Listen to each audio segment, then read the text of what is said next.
हाँ, तो अब हम लोग एक नए कॉन्सेप्ट की ओर, जो सॉल्यूशन चैप्टर का बहुत इंटरेस्टिंग टॉपिक है, इसकी चर्चा हम लोग कर रहे हैं।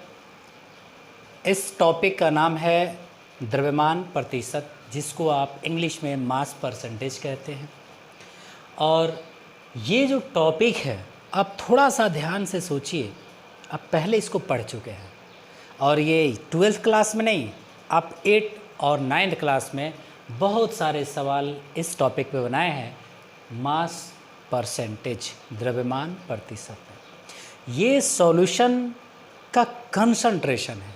क्योंकि पिछले क्लास में, पिछले वीडियो में हम लोगों ने ये देखा था कि सॉल्यूशन का कंसंट्रेशन बताने का हम लोग के पास 7 तरीका है, जिसको 12th क्लास में पढ़ना है। उसका सबसे पहला जो मेथड है वो है मास परसेंटेज, उसी की हम लोग चर्चा कर रहे हैं। तो यहाँ पर मास परसेंटेज हम लोग निकालना है किसका? सॉल्यूशन के किसी एक अवयव का। अगर सॉल्यूशन में 2, 3, 4, 5 जितने तरह के अवयव या पदार्थ मिलाए गए हों, उन सभी का अलग अलग मास परसेंटेज निकाला जा सकता है।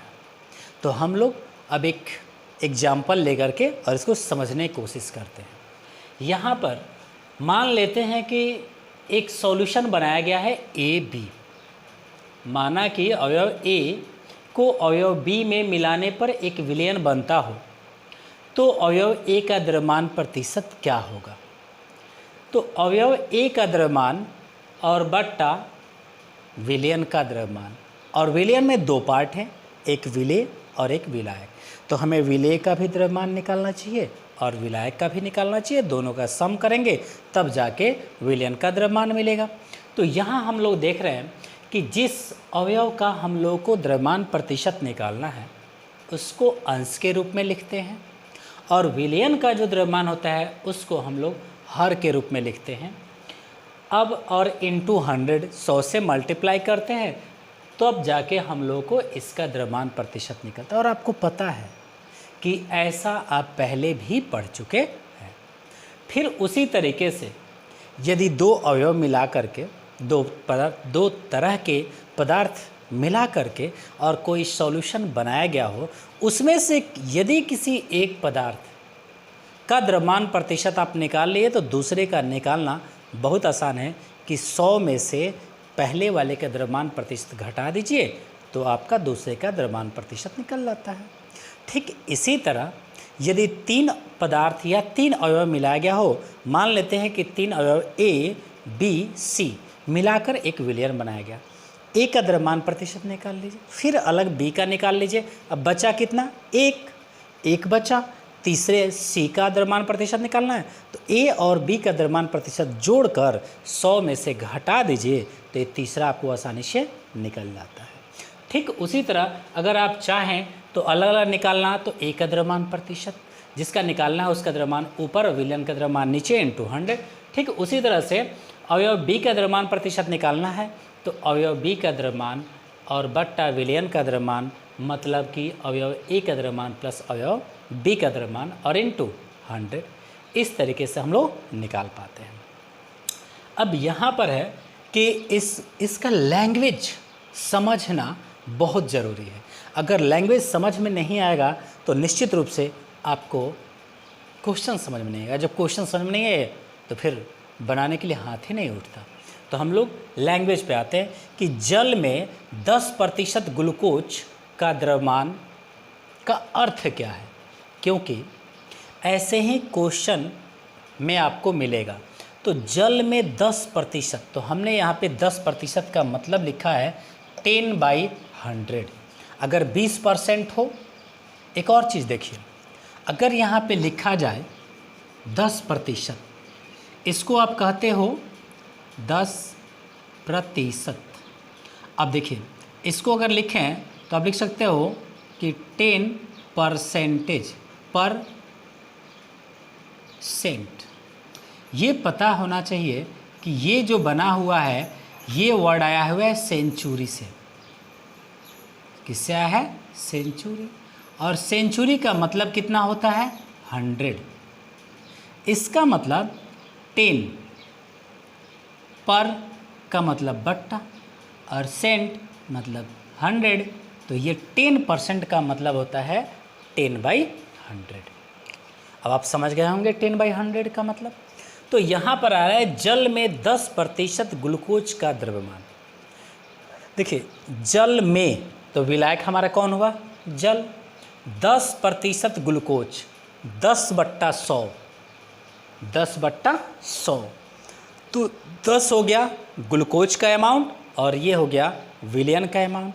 तो इस विलयन में विलेय भी है, विलायक भी है, मतलब ग्लूकोज भी है और जल भी है। तो पता है कि जब ग्लूकोज 10 है तो इसका हिस्सा सिर्फ विलायक का कितना हुआ, जल का 90। तो आप 10 और 10 हो गया ग्लूकोज का अमाउंट और ये हो गया 100 हो गया विलयन का अमाउंट। तो अगर ये 10 ग्राम हुआ तो ये 100 ग्राम हुआ। तो अब बातें हैं कि जल में 10% ग्लूकोज का द्रव्यमान का क्या अर्थ है, आप समझ गए। का अर्थ है कि 10 ग्राम ग्लूकोज 90 ग्राम जल में मिलाया हुआ है, तभी तो ये 100 पूरा हुआ है। दूसरा कि 10 ग्राम ग्लूकोज 100 ग्राम सॉल्यूशन में उपस्थित है, वही बात है। एक में सिर्फ विलायक का द्रव्यमान लिया गया और एक में विलयन का द्रव्यमान लिया गया, दोनों का अर्थ एक है। अब एक एग्जाम्पल पे हम लोग बना के देखते हैं कि क्या हम लोग बिल्कुल क्लियर कर पाते हैं कि नहीं और इस कॉन्सेप्ट से हम लोग क्वेश्चन बना पाते हैं कि नहीं। तो एक एग्जाम्पल है कि यदि 40 ग्राम NaCl 160 ग्राम जल में मिलाकर एक विलयन बनाया गया हो। 40 ग्राम NaCl को मिलाया गया है 160 ग्राम जल में।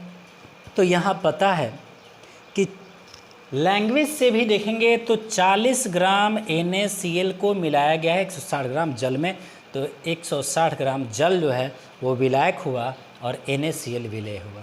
दूसरा, इसका द्रव्यमान कम है और इसका द्रव्यमान ज़्यादा है, तो ये विलेय हुआ और ये विलायक हुआ।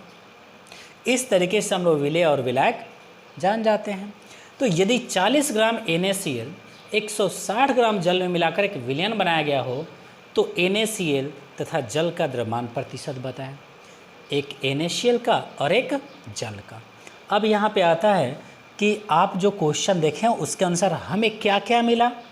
NaCl का द्रव्यमान 40 ग्राम, H2O का द्रव्यमान 160 ग्राम, तो विलयन का द्रव्यमान, विलेय का द्रव्यमान प्लस विलायक का द्रव्यमान जो हमको मिल गया 200 ग्राम।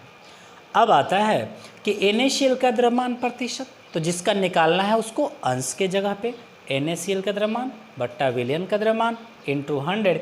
NaCl का है द्रव्यमान 40 ग्राम, विलयन का द्रव्यमान है 200 ग्राम और 100 से मल्टीप्लाई करते हैं तो ये आता है 20%। यहाँ से आपको अभी बताएं कि यदि किसी सॉल्यूशन में 2 कंपोनेंट है तो एक का निकाल लीजिए द्रव्यमान प्रतिशत और दूसरे को 100 में, मतलब एक का द्रव्यमान प्रतिशत निकाल लीजिए और 100 में से पहले वाले का द्रव्यमान प्रतिशत घटा दीजिए तो दूसरे वाले का निकल जाता है। अगर 3 कंपोनेंट है तो पहला का निकालिए, दूसरा का निकालिए और दोनों का जोड़ दीजिए। जोड़ने पर जो आता है उसको 100 में से घटा दीजिए, तीसरे का निकल जाता है। तो यहाँ पे अगर निकालें कि NaCl का द्रव्यमान प्रतिशत 20% है, अगर हमको H2O जल का निकालना है तो 100 में से 20 घटा देंगे तो हम लोग आ जाएगा 80, जो उस तरीके से भी यही आंसर आएगा। और यदि अलग से निकालते हैं H2O का द्रव्यमान, H2O का द्रव्यमान प्रतिशत, तो H2O का द्रव्यमान बट्टा विलयन का द्रव्यमान इंटू 100, तो 160 ग्राम जल का द्रव्यमान है और 200 ग्राम विलयन का द्रव्यमान है। 100 से मल्टीप्लाई करते हैं तो ये हमारा आता है 80%। इस कॉन्सेप्ट को समझ करके और एक एग्जाम्पल हमने आपको समझाया जो आपको पूरी तरह से समझ में आ गया है। अब इसके बाद हम आपको एक सवाल देते हैं, वो सवाल आप खुद घर पे बनाएंगे और फिर बनाने के बाद हमें फीडबैक देंगे, कमेंट करेंगे। ये आपको हमने 3 क्वेश्चन दिया है और ये तीनों क्वेश्चन आप बनाने की कोशिश करेंगे, निश्चित रूप से बनेगा। आप इसको देख करके बनाएंगे।